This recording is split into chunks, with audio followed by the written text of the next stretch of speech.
Le FC Barcelone vit une semaine aussi insolite que stratégique. Entre un fan qui se tatoue le visage de Lamine Yamal, un départ discret d'Alan Godoy, la vente de Pablo Torre et l'activation de la piste Marcus Rashford, les Blaugrana sont en ébullition. Découvrez les dessous de cette actualité brûlante. Un tatouage qui dépasse les limites, un départ qui interroge, un mercato plein de rebondissements. Le FC Barcelone vit une période intense et surprenante.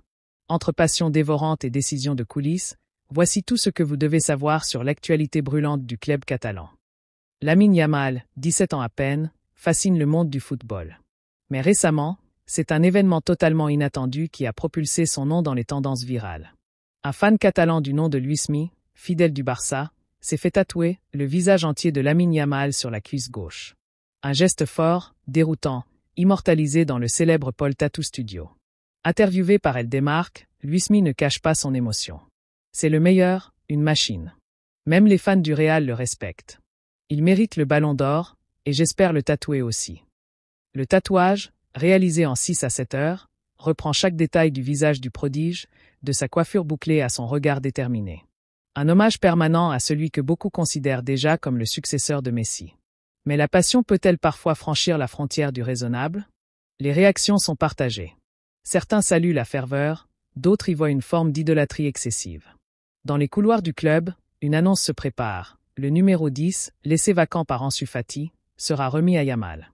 Ce symbole fort, porté autrefois par Ronaldinho et Lionel Messi, marque un tournant dans la carrière de l'ailier.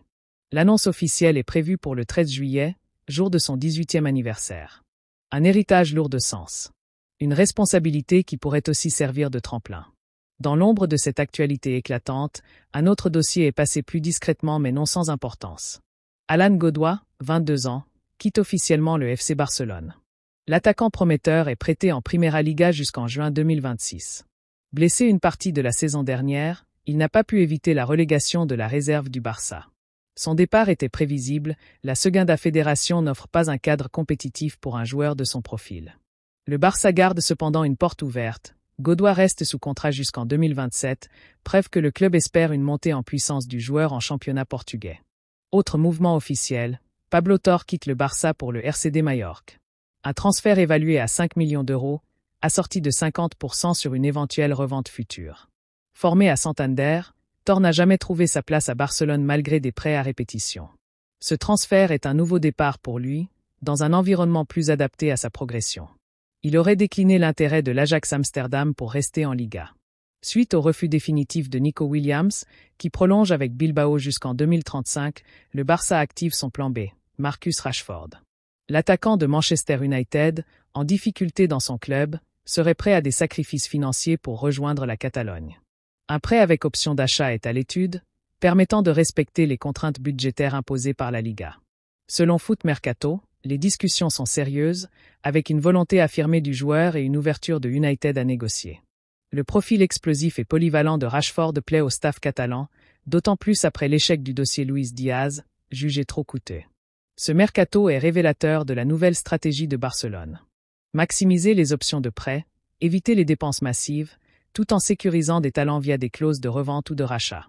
Le club mise sur des joueurs en reconquête, Rashford, Leao, voire des jeunes comme Godoy ou Torre qui pourraient revenir plus forts. Les supporters sont partagés. Certains s'émerveillent de voir Yamal endosser le rôle de leader offensif si jeune, tandis que d'autres s'inquiètent du manque de certitude sur le marché des transferts. Le tatouage de Luismi cristallise aussi le débat. Trop, c'est trop? Ou simple preuve d'un amour éternel pour le club et son nouveau joyau? Entre l'icône montante qu'est Yamal, les mouvements discrets de joueurs en quête de rebond, et les grandes manœuvres du mercato, le FC Barcelone écrit une nouvelle page de son histoire. Mais ce chapitre reste ouvert. Marcus Rashford est-il vraiment la bonne cible? Yamal peut-il assumer l'héritage du numéro 10? Le Barça gère-t-il bien ses jeunes talents? À vous la parole. Dites-nous en commentaire ce que vous pensez de cette gestion sportive, du tatouage de Luismi et de la stratégie mercato du club. Abonnez-vous, activez la cloche des notifications et restez connectés pour ne rien manquer de l'actualité Blaugrana.